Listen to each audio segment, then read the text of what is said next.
네, 오늘은 로마서 16장 17절의 말씀입니다. 로마서를 크게 서론, 본론, 결론으로 나눌 수가 있습니다. 사도 바울이 전하고자 했던 복음의 핵심은 15장 13절 이전에서 모두 언급을 했습니다. 13절 말씀이죠. 소망의 하나님이 모든 기쁨과 평강을 믿음 안에서 너희에게 충만케 하사 성령의 능력으로 소망이 넘치게 하시기를 원하노라. 자, 방금 말씀드린 대로 로마서의 본론 부분은 1장 18절에서부터 15장 13절까지라고 할 수 있습니다. 그리고 15장 14절 이후부터는 바울의 사적인 이야기와 또 안부 인사를 하면서 편지를 마무리하고 있습니다. 여기가 로마서의 결론 부분에 해당이 되죠. 그러나 복음의 핵심을 전한 이 본론을 마치고 사도 바울이 개인적인 이야기를 결론 부분에 담았다고 해서 우리가 이 부분을 그냥 대충 읽고 넘어가서는 안 됩니다. 하나님의 말씀이 성경은 성령의 감동으로 기록된 하나님의 말씀이기 때문에 사적인 이야기든 공적인 이야기든 모두가 성령의 감동으로 기록됐습니다. 한 글자 한 글자의 1.1핵이 하나님의 진리를 구성하는 생명의 조각들이 되기 때문입니다. 지난번 15장 14절 이하의 말씀을 전해드리면서 이러한 내용을 익히 말씀드린 바 있습니다. 그런데 로마서의 말씀이 거의 끝나가는 이 시점에서 바울은 또다시 또 한 번의 권면을 하고 있습니다. 마지막 부분에 보시면 17절입니다. 형제들아 내가 너희를 권하노니 너희가 배운 교훈을 거슬러 분쟁을 일으키거나 거치게 하는 자들을 살피고 그들에게서 떠나라. 배운 교훈을 거슬러 분쟁을 일으키거나 거치게 하는 자들이 누구입니까? 바로 이단들입니다. 이들에게서 떠나라 하는 말씀을 하고 있습니다. 보면 권면이라기보다는 경고에 가까운 말씀이라고 할 수 있습니다. 당시 로마 교회 안에 경계해야 할 이단들이 들어와 있었다는 것을 이 말씀을 통해서 우리는 알 수가 있습니다. 복음이 아닌 다른 복음을 전하는 자들입니다. 그들이 아직은 자기들의 본색을 드러내지 않고 있지만 정신을 정말 바짝 차리지 않으면 로마 교회 성도들도 미혹되어 넘어갈 수 있다 하는 것을 경고한 것입니다. 사도 바울은 겸손하고 온유한 하나님의 종입니다. 선교 사역을 오래 해오면서 마지막에 가서 자기와 함께 복음에 동역한 일꾼들의 이름 하나하나를 거론하면서 안부를 묻고 또 그들을 그리워하는 것을 보면 사도 바울이 어떤 사람인가 하는 것을 알 수가 있습니다. 그러나 이단에 대해서만큼은 차가운 얼음장처럼 가혹하리만치 냉정한 사람이 또한 바울입니다. 한시도 긴장을 늦추지 않고 강경한 자세로 대처했습니다. 자신이 전해준 예수님의 복음을 듣고 구원받은 사람들 가운데 이단의 유혹에 넘어가 돌이킬 수 없는 길로 빠져버린 사람들이 너무나 많기 때문입니다. 강경한 자세로 대처했다는 것은 한 생명이라도 사망의 길을 가는 이단에게 빼앗기지 않기 위해 말씀으로 늘 무장시키는 등의 경계를 게을리하지 않았다는 것을 말합니다.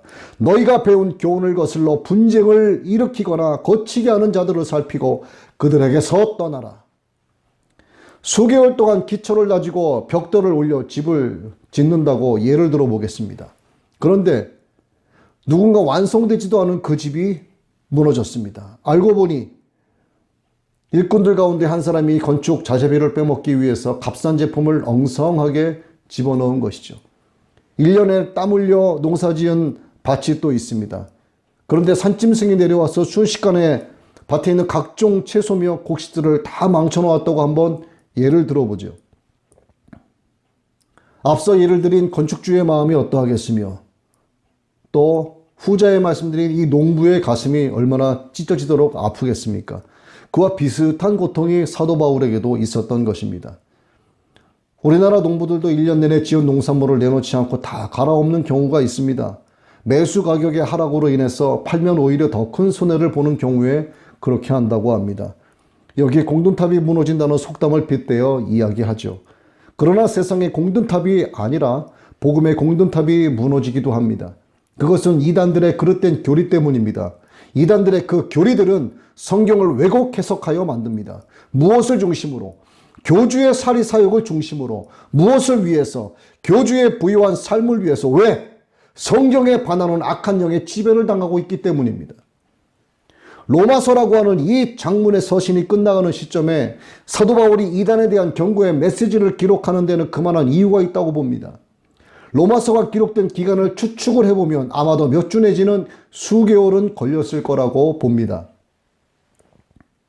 그렇게 로마서가 마무리가 되어가는 시점에 누군가로부터 로마 교회에 대한 소식을 바울이 전해 들었을 것인데 아마도 그 내용이 이단에 대한 내용이었을 거라고 생각됩니다. 그래서 안부 인사를 기록하던 중에 새삼스럽게 이단에 대한 경고의 말씀을 삽입한 것이 아닌가 하고 생각해 보는 것입니다. 아니면 편지가 끝나가는 시점에서 다시 한번 예수 그리스도의 십자가 복음을 주지시키려는 의도일 수도 있습니다. 갈라디아 교회 성도들에게 보내는 편지에서도 사도 바울은 이렇게 말합니다. 그리스도의 은혜로 너희를 부르신 이를 떠나 다른 복음을 따르는 것을 내가 이상하게 여긴다. 이렇게 이야기하죠. 하늘로부터 온 천사라도 너희에게 전한 예수 그리스도의 복음 외에 다른 복음을 전하면 저주를 받을 것이라는 이런 이단에 대한 강한 경계의 말씀을 하고 있기 때문입니다. 교회를 교란시키고 성도들 하나하나를 미혹하여 그리스도의 복음을 변하게 하는 자들, 곧 이단들을 조심하라는 것입니다. 이와 같은 맥락으로 십자가 복음을 떠나지 말고 복음 안에서 믿음을 지키라는 강한 권면의 차원일 수도 있다 하는 것이죠. 값진 것을 갖고 있으면 강도의 타깃이 되기도 합니다. 집에 현금 다발과 금덩어리들을 쌓아놓고 사는 사람들은 철통 보안을 위하여 집 안팎에 수많은 CCTV를 설치하고 보안 요원들을 세워두기도 합니다. 왜? 값진 것을 지키기 위해서죠. 이것을 영적으로 한번 봅시다.